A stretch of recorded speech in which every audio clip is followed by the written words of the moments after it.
Don TV நேயர்கள் அனைவருக்கும் இனிய காலை வணக்கம். மீண்டும் ஒரு கதைவழி அறமொழியின் ஊடாக உங்களை சந்திப்பதில் மகிழ்ச்சி அடைகின்றேன். இன்று கைவிடப்பட்ட பாட்டி என்ற தலைப்பிலே ஒரு சிறு கதை ஒன்றை உங்களுடன் பகிர்ந்து கொள்ளலாம் நினைக்கின்றேன். இலங்கையிலே எல்லோருக்கும் தெரியும், பிரசித்தி பெற்ற ஒரு இடம் நல்லூர். இந்த நல்லூர் மாதிரி கதிர்காமமும் பிரசித்தி பெற்ற ஒரு இடமாக காணப்படுகின்றது. அங்கே யாத்திரிகர்கள் எல்லோரும் வந்து போவார்கள். ஆகவே அவ்வாறு வந்த யாத்திரிகர் கூட்டத்திலிருந்து என்னவோ ஒரு பெண் ஒருவர், அந்த இதிலே ஒரு வயதான பெண் இருக்கின்றார். அவர் ஒரு கிழிந்த ஆடைகள், கையிலே ஒரு கிண்ணம், இவற்றுடன் தான் அவருக்கு உரிய உடைகள், அவருடைய சொத்து அதுதான். அந்த சொத்துடன் அந்த நீண்ட நாட்களாக அந்த வீதிகளிலே உலாவிக் கொண்டிருக்கின்றார். அந்த கடைகளில் போய் கேட்டு தனக்கு கொடுப்பவற்றை சாப்பிட்டு அப்படி அவருடைய அந்த பஸ் ஸ்டாண்டிலே, அது பக்கத்தில் இருக்கின்ற அந்த பஸ் ஸ்டாண்டிலே படுத்தொழும்பி அவருடைய வாழ்க்கை அந்த பிரதேசத்தில் கழிக்கின்றது. அவரிடம் எங்கே இருந்து வந்த நீங்கள் என்னென்று சொன்னால் அவருக்கு எந்த மொழி என்னும் தெரியவில்லை. அவருக்கும் மற்றவர்களுடன் தொடர்பாட முடியாத ஒரு நிலையில் இருந்தது. ஆகவே அங்கே உள்ளவர்கள் கதைத்துக் கொள்கின்றார்கள், இது யாத்திரிகர்கள் வந்து போகிற இடம்.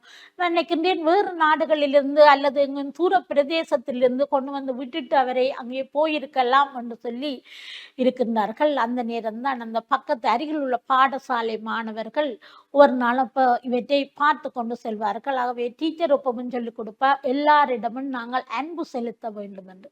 ஆகவே ஒரு மாணவன் இந்த பாட்டியை பற்றி ஆசிரியரிடம் போய் சொல்கின்றார், டீச்சர் இப்படி வழியில் ஒவ்வொரு நாளும் ஒரு கிழிந்த உடையுடன் கையில் ஒரு பாத்திரத்தை வைத்துக்கொண்டு ஒரு பாட்டி ஒரு ஆள் இருக்கிறார், அவருக்கு நாங்கள் என்ன செய்யலாம் என்று கேட்கிறார். நீங்க தானே சொன்ன, நீங்கள் எல்லா உயிரிடத்திலையும் நாங்கள் அன்பு செலுத்த வேண்டும் என்று சொல்லி. எல்லா மாணவர்களும் சொல்கின்றார்கள். அதிலே ஒரு மாணவன் சொல்கின்றான், எங்களுக்கு கிடைக்கின்ற வீட்டிற்கு காலையில் எங்களுக்கு செலவுக்கு தார அந்த காசுகளை நாங்கள் ஒரு நாளைக்கு எல்லோருமாக நாங்கள் அவற்றை அந்த சேர்த்து மொத்தத்தை ஆசிரியரிடம் கொண்டு வந்து கொடுப்போம் என்று சொல்கின்றார்கள். ஆகவே அதை நாங்கள் அந்த பாட்டிக்கு கொடுக்கலாம் என்று. அவ்வாறு ஒவ்வொருத்தரும் தங்களுடைய பெற்றோரிடம் போய் சொல்கின்றார்கள். எல்லோரும் ஒரு காசை கொண்டு வந்து, ஒரு தொகை காசை கொண்டு வந்து கொடுக்கின்றார்கள். அந்த வகுப்பிலே 45 பிள்ளைகள்.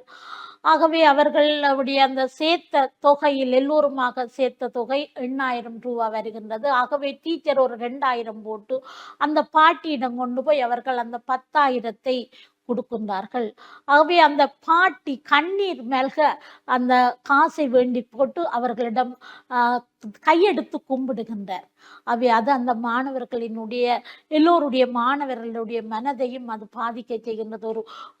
ஏனென்று சொல்லி சொன்னால், தங்களுடைய பேரண்ட்ஸ் எவ்வாறு வளர்க்கின்றார்களோ அவ்வாறு இவரும் தன்னுடைய பிள்ளைகளை வளர்த்திருப்பார். இவர்களை இந்த வீதி வழியே பிச்சை எடுக்க வைத்துவிட்டு சென்று விட்டார்களே என்று சொல்லி அவர்கள் மிகவும் வேதனைப்படுகின்றார்கள். ஆகவே அன்பானவர்களே, நாங்கள் இப்படித்தான் எங்களுடைய வயது போன காலத்திலே எங்களுடைய உறவுகளை கொண்டே நாங்கள் முதியோர் இல்லங்களில் விட்டு விடுகின்றோம். சில பேர் இவ்வாறு பொறுப்பில்லாமல் கொண்டு போய் வீதியோரங்களில் அவர்களை விட்டு செல்கின்றார்கள்.